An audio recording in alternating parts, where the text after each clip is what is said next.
Um, well, hey guys. Back with a new iron farm I've been designing. This iron farm is a 30 village iron farm, which means you could get a little over 1,000 an hour. I'm gonna back up. Here it is. And, well, I think it's decently sized. I mean, if you're in survival, this will probably be underground, except for that section right here. This will be like above, and you could dig down for these doors.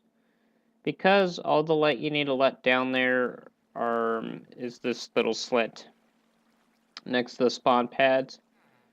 Now, I used water instead of hoppers, and that essentially controls the sky access for those two door sections here. So essentially how this works is we have the village bring down itself to the anchor point, I would say. And it's going to select this door, but not the bottom one yet because it deactivates the villagers down there. And it'll select this one. After it does that, the village will be pulled down to there, which allows the center point of the new formed village to be right about here. And since the center point is closer to these doors register in a certain manner, being this one with that one, and then on the other side that one with that one. And when one section of these fills up, then it starts filling in the sections here, which makes a cool triangular shape if you had the lines in. So it'd be like from here and there, and also, right there. It's really cool looking.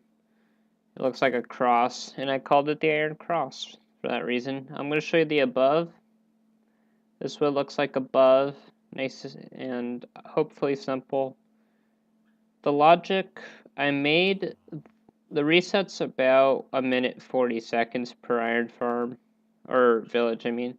I had to do that to save on some hoppers here, because I didn't want to use too much. If I used more hoppers, this could be a faster resetter, but no, cheapness was my priority. So, this is the counter, and essentially all it does is it has data buses that go out to these are basically the logic setups here.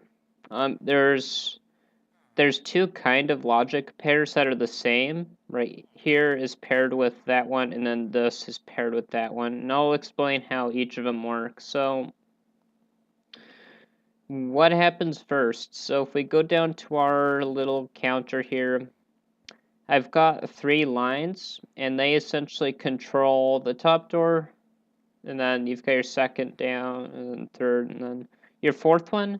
It's quite convenient because our villager's right here, right in front of the comparator there.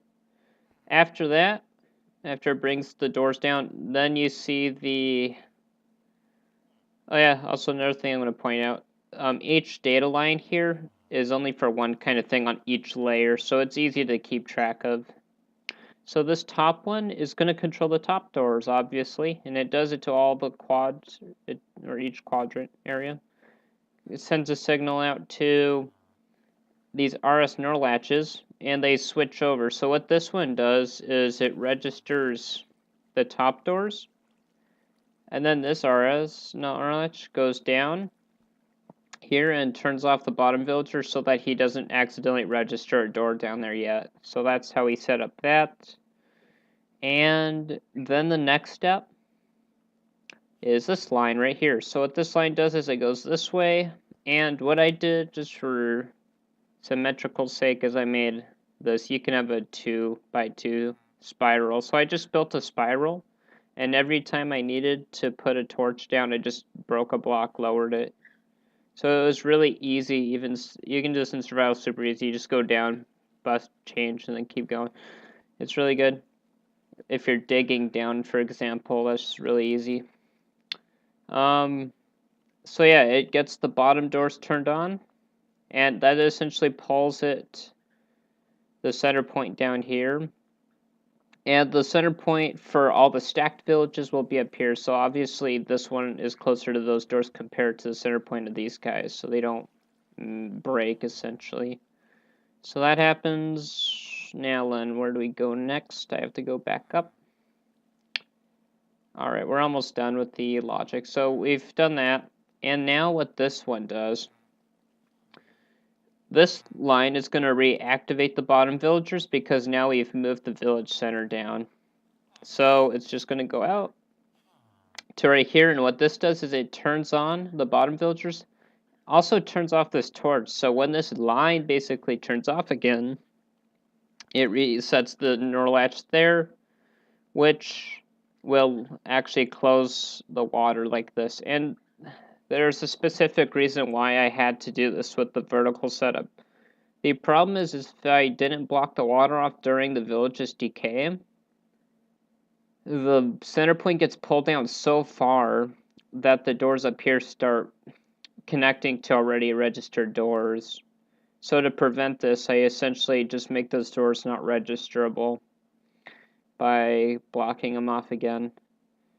And that's essentially the cycle. The rest here is just for a couple of things. So this is useless. I just use it as an indicator. So these three are used for waiting, just enough. And right here is quite important because this is for our reset. Now, since all the farms are built up, I'll show you why and how that's indicated. This thing indicates that all the farms are built up, and it locks the clock, or not the clock. It doesn't lock the clock. No, it locks the hopper here so that the item can't flow past that step point.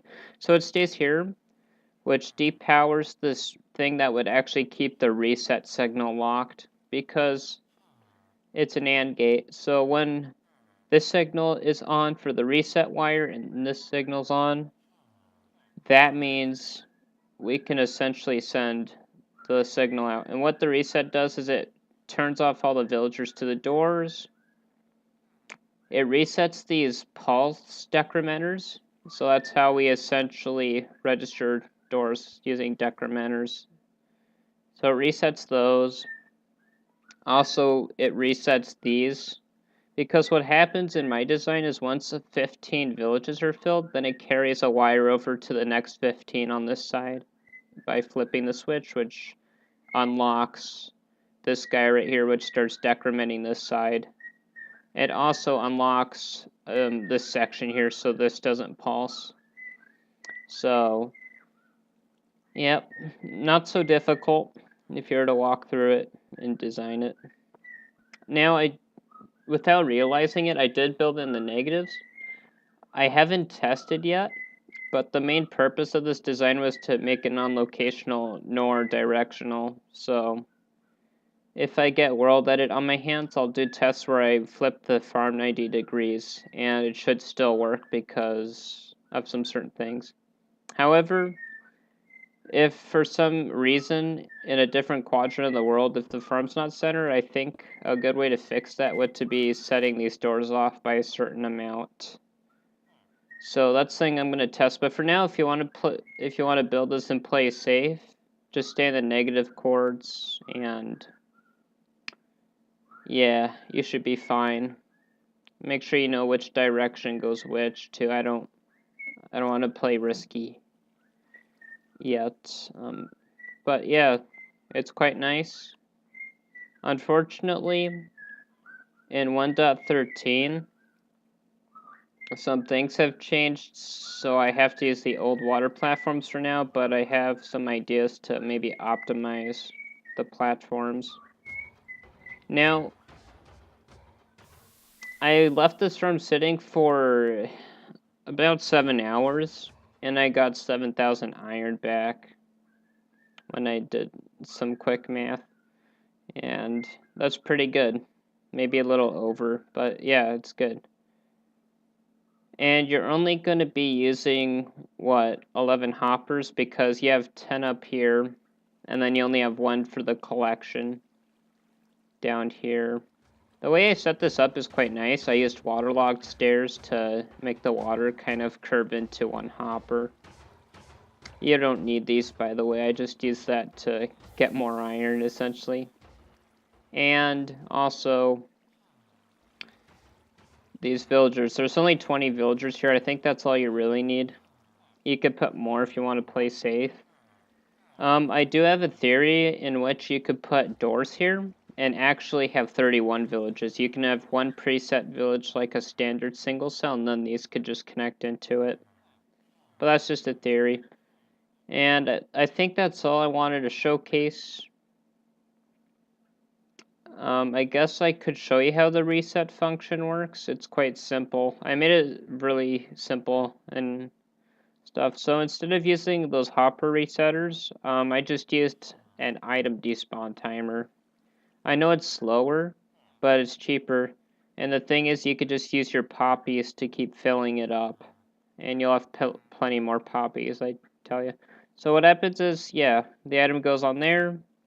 And essentially, since it's just 4 minutes of waiting, that's plenty of time for it to match up a signal with the clock. And also with the villager disconnecting. So you guys the reset will be fine. You can reset at any time. You won't even have to worry about where the item is. You just press the button and AFK, and things will build back.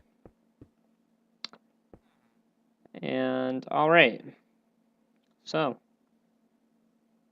that's pretty much what I want to show. I'll have, I believe, a Mediafire download for this.